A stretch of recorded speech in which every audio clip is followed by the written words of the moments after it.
أستغفر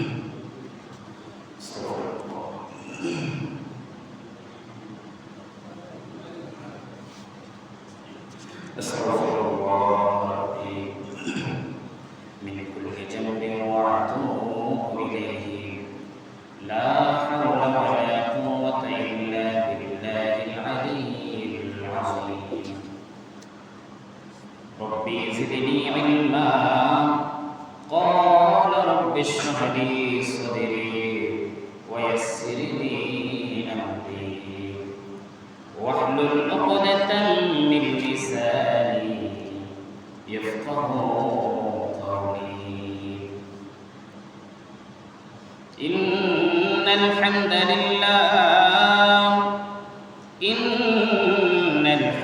لله نحمده ونستعينه ونستغفره ونستهديه ونتوكل عليه ونشكره ولا نكفره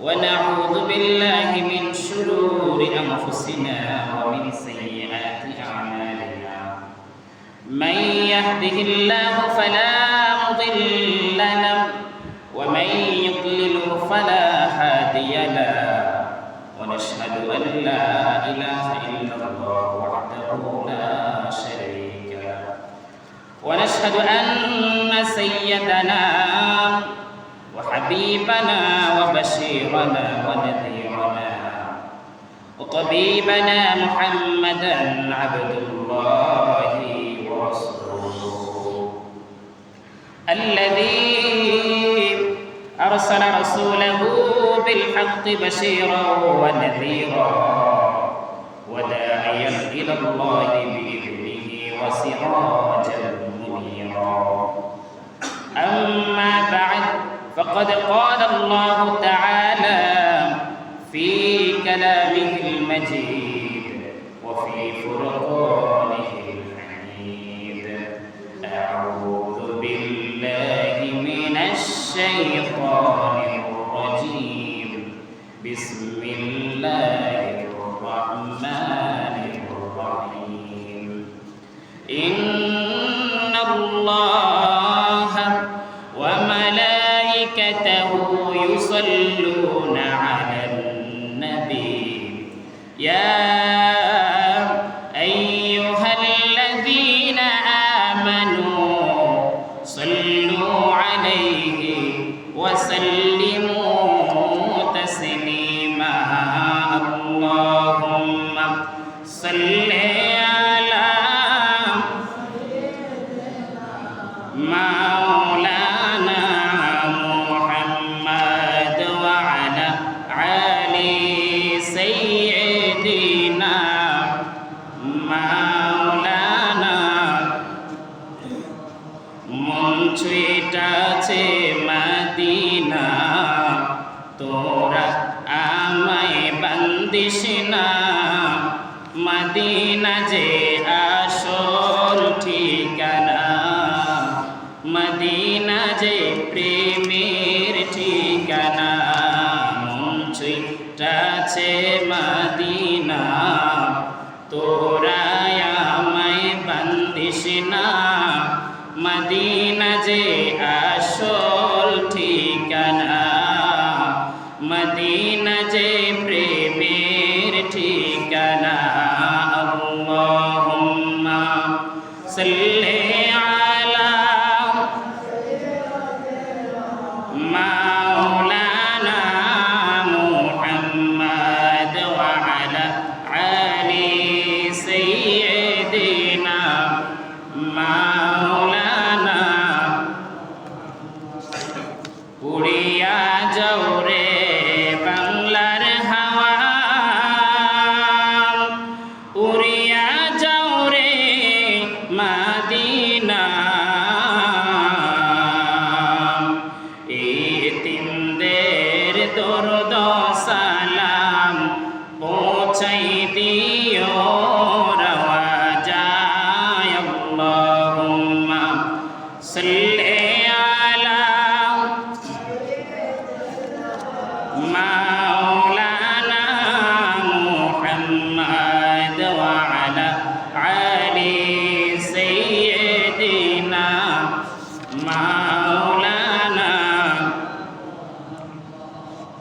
নবীজির গোলামের মাওলাজির গোলামের কোনো চিন্তা নাই,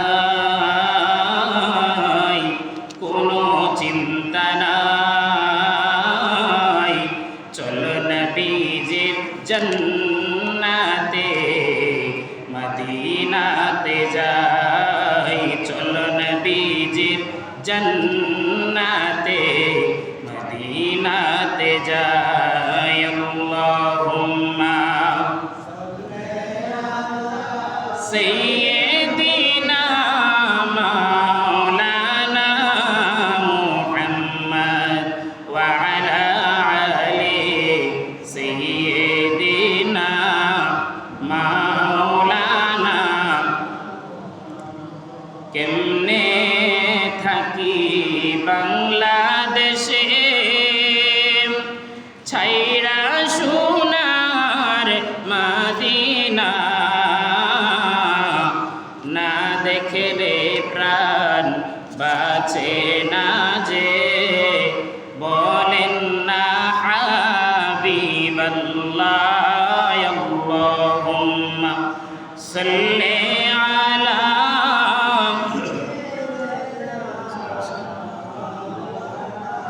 মুহাম্মদ ওয়া আলা আলি সাইয়্যিদিনা মাওলানা। বালাগুল উলা বিকামালিহি কাশাফাত তুজা বিজামালিহি হাসানাত জামিউ খিসালিহি সাল্লু আলাইহি ওয়া আলিহি। বালাগুল উলা কাশাফাত তুজা বিজামালিহি হাসানাত জামিউ খিসালিহি সাল্লু আলাইহি।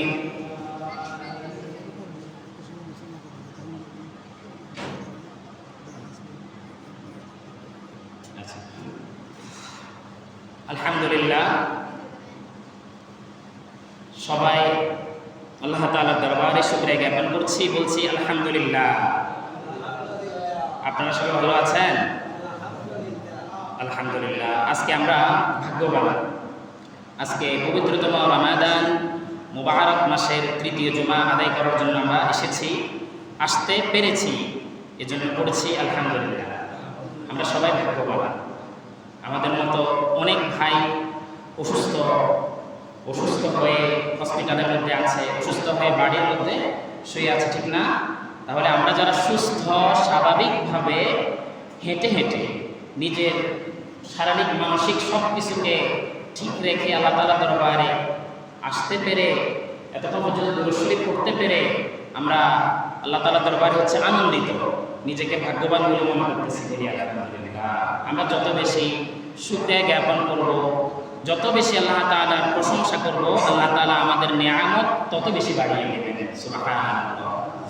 প্রিয় মুসল্লিয়ানে কেরাম, যারা উপস্থিত হয়েছেন, আমার সম্মানিত মুসল্লিয়ানে কেরাম, মুরব্বী বাবারা, যুবক ভাইয়েরা, ছোট ছোট তালিবে ইলম বন্ধুরা, পর্দার আড়ালে যারা শুনতেছেন, পর্দার আড়ালে সম্মানিতা মা এবং বোনেরা, আমি রিকোয়েস্ট করব আমরা এদিক সেদিক ঘোরাফেরা না করে মসজিদের মধ্যে চলে আসি। ইনশাল্লাহ কোরআন ও হাদিস থেকে সুন্দর সুন্দর দলিল ভিত্তিক আমরা আলোচনা করব। আল্লাহ তাআলা যেন আমাকে বলার এবং আপনাদের সবাইকে শ্রবণ করার মতো তৌফিক দান করেন, বলেন আমিন।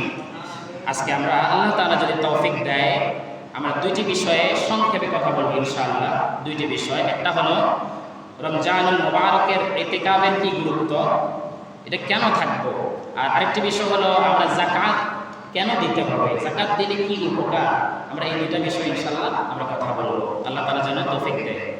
আপনারা সবাই দোয়া করবেন ইনশাআল্লাহ। আউযু বিল্লাহি মিনাশ শাইতানির রাজীম। ওয়া বিফadli বিবারাকাতি বিসমিল্লাহির রাহমানির রাহিম। ইন্নামাস সাদাকাতু লিল ফুকারা'i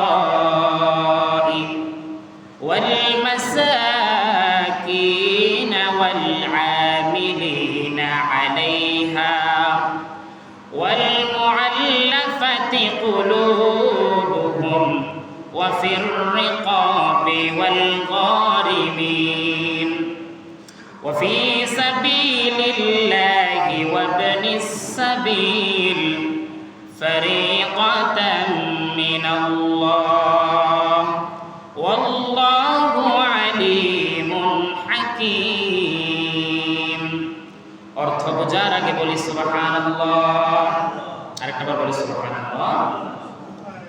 রব্বুল আলামিন সূরাতুত তাওবার মধ্যে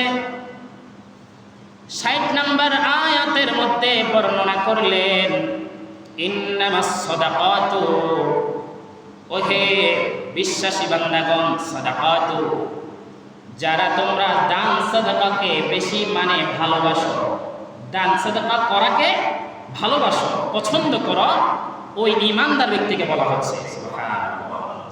ইন্নামাস সাদাকাত, তোমরা যারা দান সাদাকা করাকে ভালোবাসো, পছন্দ করো, সহযোগিতা করাকে পছন্দ করো, তোমাদের উদ্দেশ্যে আল্লাহ তাআলা বলতেছেন, তিনি বললেন লিল ফুকারা, ফকিরদের নিকট, যারা ফকির, ওয়া মিনাল ফুকারা, যাদের উপার্জন করার মতো কোনো সামর্থ্য নাই, প্রতিবন্ধী। ফকির বলতে অনেক প্রকার আমরা বুঝি, শুধু চানেওয়ালাকে ফকির বলা হয় না। লিল ফুকারা ব্যাখ্যার মধ্যে আমি পড়ে আসলাম, লিল ফুকারা হলো কোন ব্যক্তির দেখবেন মাথার ব্রেনটা নষ্ট, পাগল, ব্রেন প্রতিবন্ধী। কোন ব্যক্তি চক্ষু অন্ধ, চক্ষু প্রতিবন্ধী, চোখে দেখে না। কোন ব্যক্তি কানে শুনে না, বড়া আছে না। কোন ব্যক্তি বাক প্রতিবন্ধী, মুখে কথা বলতে পারে না। কোন ব্যক্তি আছে হাত নাই, এই দুই হাত দিয়ে যে রুজি করবে, কামাই করবে, হাত নাই। এরকম মানুষ আছে কিনা জানি না, আমাদের সমাজে আছে, আমি দেখেছি অনেক। কোন ব্যক্তি লিল ফুকরাই ওয়াল মুহাজিরিন, দুইটা হেঁটে হেঁটে কাজে যাবে, কর্মে যাবে, দুইটা পা নাই, এমন মানুষও আছে সমাজে। লিল ফুকরা বলতে এই ধরনের ব্যক্তিদেরকে বোঝায়। এই ব্যক্তিদের নিকট সর্বপ্রথম যাকাতের অংশ দান করার জন্য বলা হয়েছে। সুবহানাল্লাহ। আপনার দান, আপনার সাদাকাত, আপনার যাকাত এই ব্যক্তিদেরকে দেখে দেখে যাচাই করে করে দেওয়ার জন্য বলা হয়েছে। দ্বিতীয় নম্বরে বলা হয়েছে ওয়াল মাসাকিন, মাসাকিন হলো এমন ব্যক্তি যে ব্যক্তির হাত আছে, পা আছে, মস্তিষ্ক আছে, চোখ আছে, কান আছে, পা আছে, সব আছে, সবকিছুই স্বয়ং সম্পূর্ণ পারফেক্ট। ওয়াল মাসাকিন বলা হয় তাকে, কিন্তু সেই এতই যে গরিব, আজকে রুজি করছে, আগামীকালকে রুজি করবে কিনা ওটার কোনো গ্যারান্টি নাই। আমার কথা কি বুঝতেছেন আপনারা? আজকে আপনি কাজে ডেকেছেন, আমি কাজে ডাকলাম, আসো আমার কাজটা করো, কাজের বিনিময়ে টাকা নিয়ে যাও, কিন্তু আগামীকাল পরশুদিন এর পরের দিন তার কাজ নাই। এরকম মানুষ আছে না ভাই সমাজে?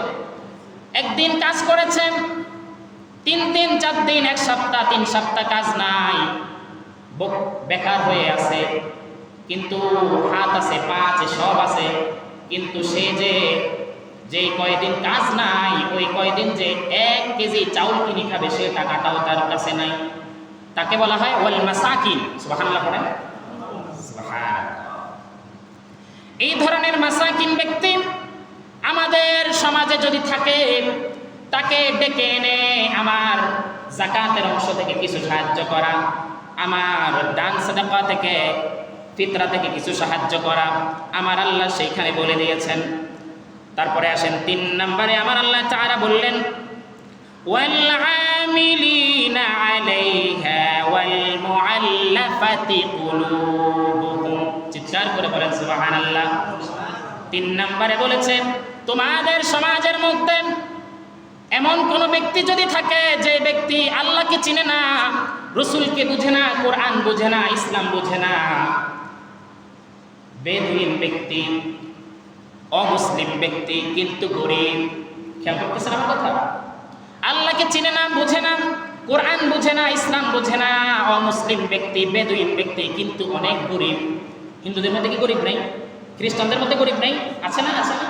অমুসলিম ব্যক্তির মধ্যে যদি এমন কোন গরিব ব্যক্তি থাকে, ওয়াল আমিলিনা মুআল্লাফাহুম, তার ভিতরে যদি কোনো পরিমাণ ইসলামের জন্য ভালোবাসা থাকে, আজান শুনে ভালো লাগে, কোরআন তেলাওয়াত শুনে ভালো লাগে, মসজিদের হুজুরের বয়ান শুনে ভালো লাগে, এমন ধরনের অমুসলিম ব্যক্তি যদি থাকে, তাহলে তাকে ইসলামে যাতে আসতে সে উৎসাহিত হয়। সুবহানাল্লাহ।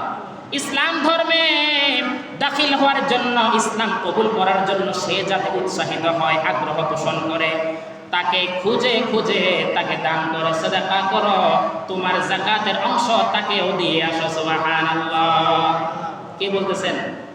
আল্লাহ বলতেছেন। সুবহানাল্লাহ। তারপরে বললেন ওয়াফির রিকাব।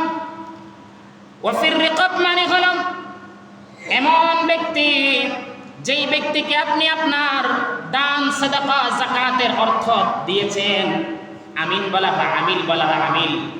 এমন ব্যক্তিকে আপনি দান সাদাকার দায়িত্ব দিয়েছেন, আপনি দেশের বাহিরে আছেন অথবা ব্যস্ত আছেন, আপনার দানের টাকা, সাদাকা, যাকাতের টাকা বন্টন করার জন্য দিয়েছেন। যেই ব্যক্তিকে বন্টন করার জন্য দিয়েছেন সে নিজেও গরিব, সে নিজেও গরিব, নিজেও মিসকিন, সে নিজেও ক্ষুধার্ত, সে নিজেরও প্রয়োজন আছে। ঠিক আছে না আমার কথা? ওটাকে কোরআনের ভাষায় ওয়াল আমিল বলা হয়।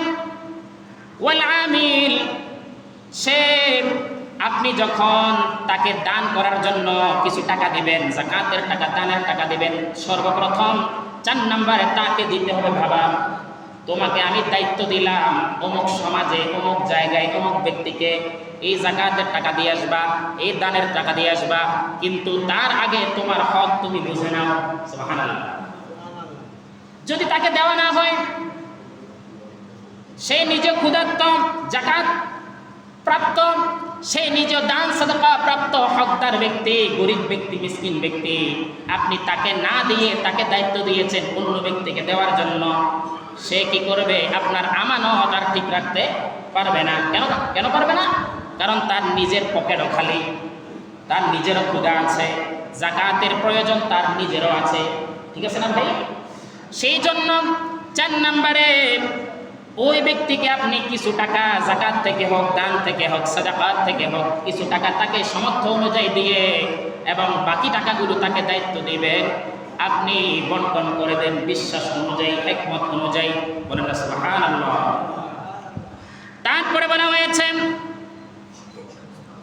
ওয়াল গারিমিনা। ওয়াল গারিমিনা হলো এমন ব্যক্তি, যেই ব্যক্তি সফরে গিয়েছে, যে ব্যক্তি ঋণগ্রস্ত হয়ে গিয়েছে। ওয়াল গারিমিনা, ঋণগ্রস্ত, সে এমন ঋণের চাপের মধ্যে পড়েছে, কিছু মানুষ তার ঋণের দায়ে তার বাড়িঘর নিয়ে যাচ্ছে গা, ঋণের দায়ে তার সম্পত্তি যা একটু ছিল সেটাও নিয়ে চলে যাচ্ছে। এমন ব্যক্তিকে সাহায্য করার জন্য আপনার দানের অংশ থেকে, যাকাতের অংশ থেকে তার ঋণ পরিশোধ করে দেওয়া, এটা আমার আল্লাহ ওয়াজিব করে দিয়েছেন। সুবহানাল্লাহ। আপনারা কি আমার কথা বুঝতেছেন কিনা জানি না, একটু খেয়াল করেন। আপনার আত্মীয়, আপনার প্রতিবেশী, আপনার অনুকূলের মানুষ, সে ঋণের মধ্যে জর্জরিত অবস্থায় রয়ে গেছে, ঋণের দায়ে তার ঘরের ফার্নিচার নিয়ে চলে যাচ্ছে, ঘরটা ভেঙে ভেঙে নিয়ে যাচ্ছে, তার সম্পদটা জোর জাবর করে নিয়ে যাচ্ছে, ঋণ যারা পায় আর কি, টাকা যারা পায় তারা।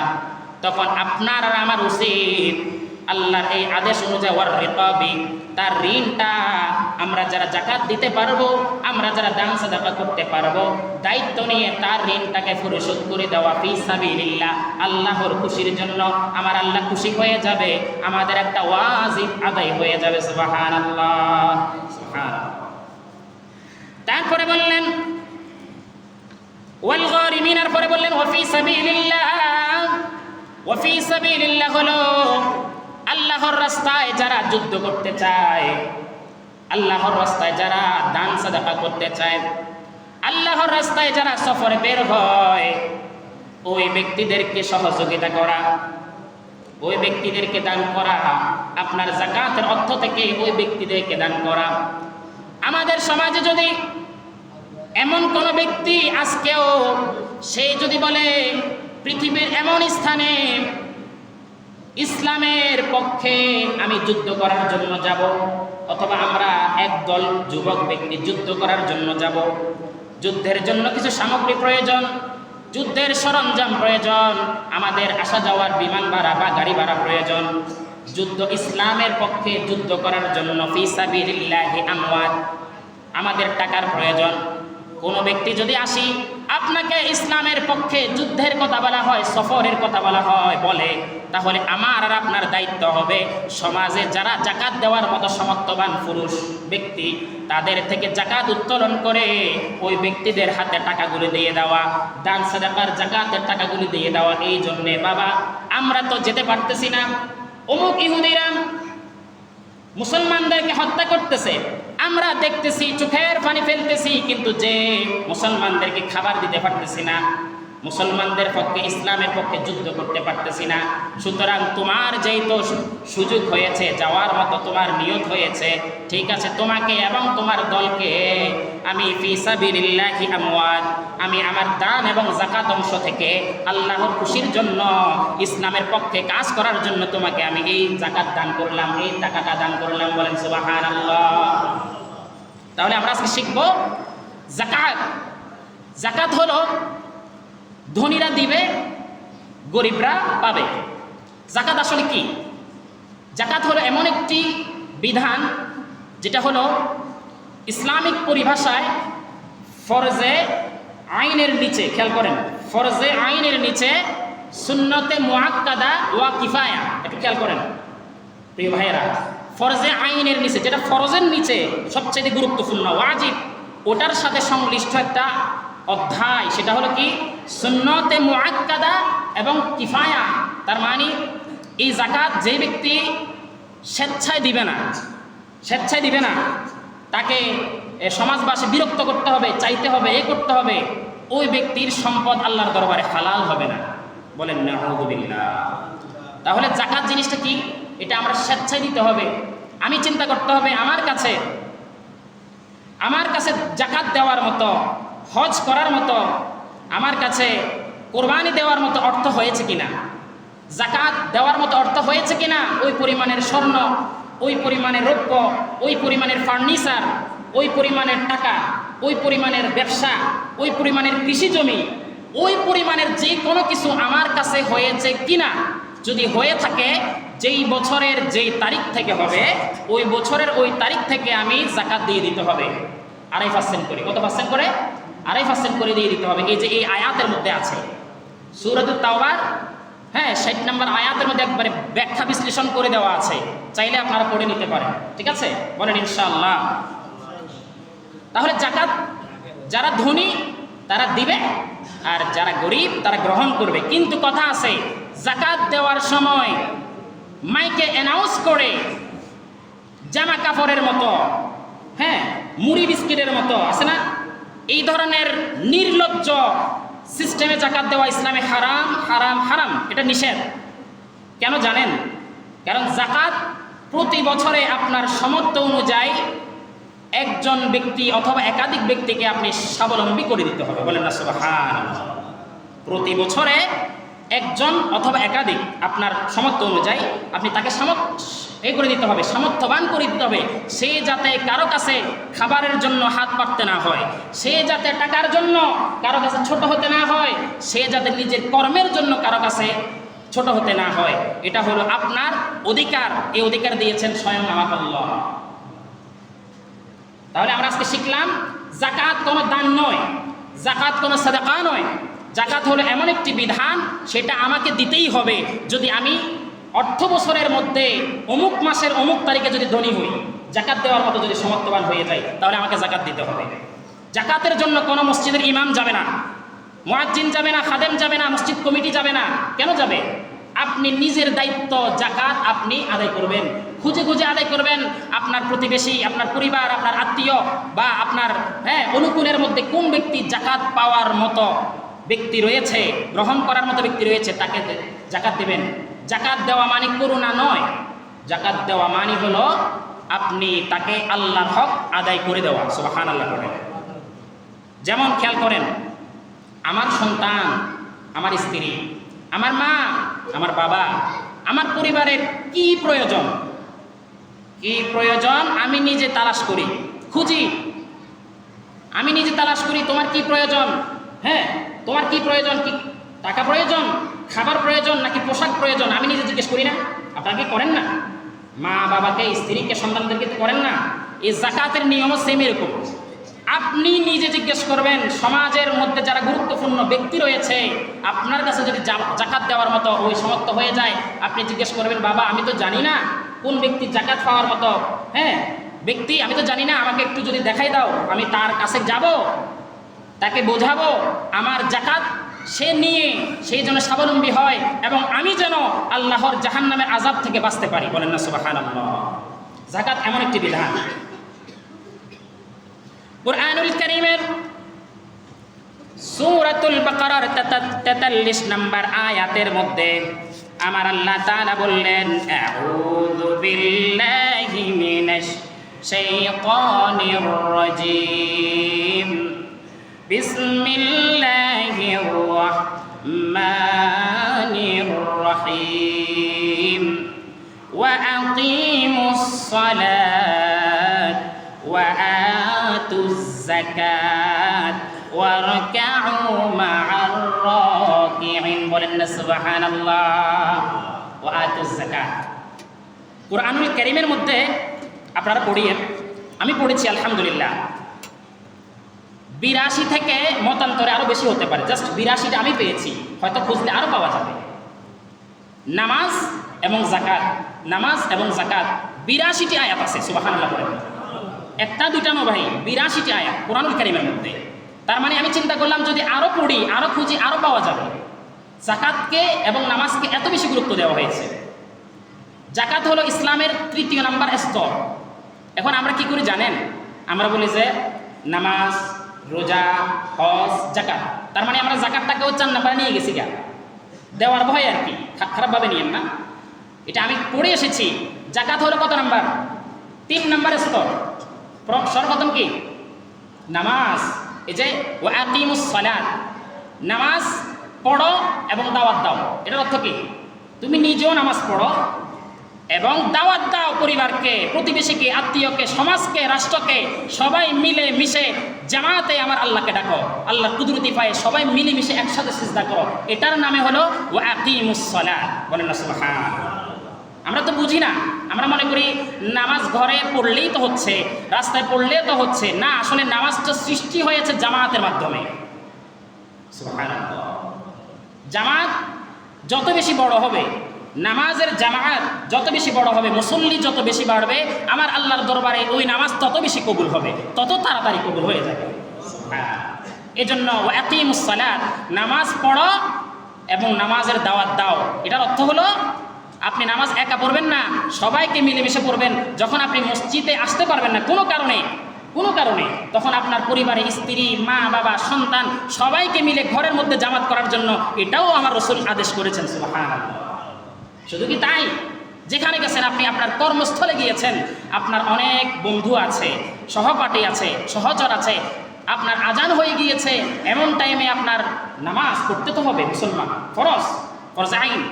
তখন আপনি সবাইকে মিলে ওই কর্মস্থলেও জামাত আদায় করতে হবে, জামাতের সহিত নামাজ পড়তে হবে। এটাও ওয়া আকিমুস সালাত। সুবহানাল্লাহ। কোনো ব্যক্তি যদি সালাত আদায় না করে যাকাত দেয়, এটা কি কবুল হবে? কখনো নয়। কারণ ইবাদতের মা হলেন নামাজ। ইবাদতের মা কি? সালাতুল উম্মি ওয়া হুয়াল ইবাদা। ইবাদতের মা হলেন নামাজ। যেমন একটা সন্তান মা ব্যতীত ছোটবেলায় জীবন জিন্দেগি পালন করতে পারে না, মা ছাড়া অসম্ভব হয়ে যায়। ছোটবেলায় 2 থেকে 2.5 বছর মা ছাড়া কি সম্ভব ভাই? সেম সলাতুল ইবাদাতুল উম্মি এমন একটা গুরুত্বপূর্ণ নামাজ। আপনি জীবনে সব করলেন, যাকাত দিলেন, ফিতরা দিলেন, আকিকা দিলেন, হ্যাঁ সমস্ত দান সাদাকা করলেন, হজ করলেন, সমস্ত ভালো কাজ করছেন, কিন্তু আপনি নামাজ পড়লেন না, তাহলে আপনার কোনো ভালো কাজ আল্লাহর দরবারে পৌঁছাবে না। চিৎকার করে বলেন নাউযু বিল্লাহ। এরপরে আসেন ওয়া আতুজ যাকাত। যাকাত কি? যাকাত হলো এমন একটি বিধান যেটা আমরা সমাজে সরকারি আইনের মতো প্রতিষ্ঠা করতে হবে। আপনার সমাজে কোনো গরিব রাখা যাবে না। আমার আল্লাহ চায় লিল ফুকরাই ওয়াল মাসাকিন, কোনো ব্যক্তি মৃত্যুর আগে যাতে গরিব না থাকে। সুবহানাল্লাহ পড়েন, এটা আমার আল্লাহ চায়। কিন্তু আমাদের কারণে মানুষ গরিব হয়ে মারা যায়, ঠিক না ভাই? আমাদের কারণে। এখন আমরা শুধু বাড়িঘর করি, দালান কোটা করি, ব্যাংক ব্যালেন্স করি, জায়গা জমি কিনি, স্বর্ণ কিনি, আসে না এরকম এভরিথিং আমরা অনেক কিছু করি। কিন্তু আমরা যদি ওটার পাশাপাশি, সম্পদ তো অবশ্য করবো, ওটার পাশাপাশি যদি আমরা যাকাতের বিধানটাকে রেগুলার করতাম, তাহলে আমাদের সমাজে কি কোনো ফকির মিসকিন গরিব থাকতো ভাই? কখনো থাকতো না। এই জন্য আমি রিকোয়েস্ট করব, এই সমাজের মধ্যে যারা ধনী ব্যক্তি রয়েছেন, আল্লাহর ওয়াস্তে আল্লাহকে ভয় করুন, জাহান্নামকে ভয় করুন। যাকাত আপনার দিতে হবে, এটা নামাজের মতো বাধ্যতামূলক একটা ফরজ বিধান। এটা আপনি যাকাত দিতে হবে। আপনার কাছে কেউ চাক বা না চাক, আপনি নিজে গিয়ে দিতে হবে। বলেন ইনশাআল্লাহ, সবাই বলেন ইনশাআল্লাহ। তারপরে আসেন, আজকে হচ্ছে 16তম রমজান। 16তম রমজানে আমরা পদার্পণ করেছি। আল্লাহ তাআলা যেন আমাদের রোজা, সেহরি, তারাবি, ইফতারি সমস্ত আমল, দান, সাদাকা 70 গুণ করে বৃদ্ধি করে যেন কবুল করেন। বলেন আমিন, সবাই বলেন আমিন। এখন আগামীকাল 17ই রমজান। 17ই রমজান হলো বদরের যুদ্ধের একটা দিন। আমরা অনেক উলামায়ে কেরাম জানি, আপনারা যারা শিক্ষিত আপনারাও জানেন, আগামীকাল খুব গুরুত্বপূর্ণ একটি দিবস, ইসলামিক দিবস, 17ই রমজান, বদরের দিবস। আগামীকালকে এখন ওই কথা যদি আমি বলি সময় চলে যাবে। যাই হোক, আগামীকালকে আমরা বদর দিবস যে যেখানে থাকবো আমরা পালন করব, সাহাবীদের জন্য দোয়া করব। এই বদরে যারা শহীদ হয়েছেন তাদের মতো যেন আমরাও শহীদ হতে পারি, এই দোয়াটা আমরা করব ইনশাআল্লাহ। ইতিকাফ আগামী সোমবার থেকে মঙ্গলবারের ভিতরে 20শে রমজান যদি হয়ে যায়, একটু খেয়াল করেন প্রিয় ভাইয়েরা, তাহলে আমাদের এই সমাজের পক্ষ থেকে ইতিকাফ থাকা একজন জ্ঞানী ব্যক্তি, সচেতন ব্যক্তি, একজন পরহেজগার ব্যক্তি অথবা একাধিক ব্যক্তি, একজনও হতে পারে, 3, 4 জন, 5 জন, আরও বেশিও হতে পারে, কোনো অসুবিধা নাই। কিন্তু কমপক্ষে একজন সমাজবাসীর পক্ষ থেকে থাকা এটা আবশ্যক, জরুরি এবং সুন্নতে মুআক্কাদা, ফরজের কাছাকাছি ইবাদত। একজন ব্যক্তি যদি অন্তত থাকে সমাজের পক্ষ থেকে, সমাজবাসী যদি তাকে সহযোগিতা করে, তাকে যদি খাবার দাবারের বা থাকার ভালো ব্যবস্থা করে দেয়, সেই যদি ওই ইতিকাফে থেকে 20 রমজানের আসরের নামাজের পর হইতে ইফতারের আগের ভিতরে এবং ঈদুল ফিতরের চাঁদ ওঠার আগ পর্যন্ত সে যদি ধৈর্য ধরে 9 দিন অথবা 10 দিন যদি সে থাকতে পারে, ধৈর্য ধরে নফল ইবাদতের মাধ্যমে, সে যদি বিভিন্ন প্রকারের আমলের মাধ্যমে যদি থাকতে পারে, সে যদি গুনাহের কাজের দিকে যদি লিপ্ত না হয়, তাহলে পুরা সমাজবাসী ওই ইতিকাফের সওয়াব পেয়ে যাবে। সুবহানাল্লাহ, সবাই পাবে, থাকবে একজন, সবাই সওয়াব পাবে। কেন? কারণ সবাই মিলে তাকে অনুমতি দিয়েছেন, সবাই মিলে তাকে সহযোগিতা করেছেন। সুবহানাল্লাহ। এখন আমি অনুরোধ জানাবো, আগামী 20শে রমজান আসরের নামাজের পর থেকে আপনাদের সবার মনোনীত, আমাদের মসজিদের মুয়াজ্জিন সাহেব হোক অথবা অন্য কেউ হোক, যে ব্যক্তি থাকতে চায় স্বেচ্ছায় ভালোবেসে, ওই ব্যক্তিদেরকে আপনারা ইতিকাফের মধ্যে রাখবেন, সহযোগিতা করবেন, খাওয়াবেন, হাদিয়া দিবেন, তাকে কি লাগে না লাগে ট্রিট করবেন, সে যাতে বাহিরে কারোর সাথে কথা বলতে না হয়, কোনো প্রয়োজনে সে যাতে বাহিরে যেতে না হয়, সব কিছু তার এখানে আপনারা করে দিবেন, পরিপূর্ণ করে দিবেন। তাহলে দেখবেন আপনাদের এলাকায় একটা রহমত অবশ্যই আসবে ইনশাআল্লাহ। ওমা তাওফিক ইল্লা বিল্লাহ। আসসালামু আলাইকুম ওয়া রাহমাতুল্লাহ। যারা সুন্নাত বাকি রয়েছে সবাই সুন্নাত আদায় করুন। ওই ইফতার পার্টির কই দিন, বিকেলে দাও দিতে। আচ্ছা।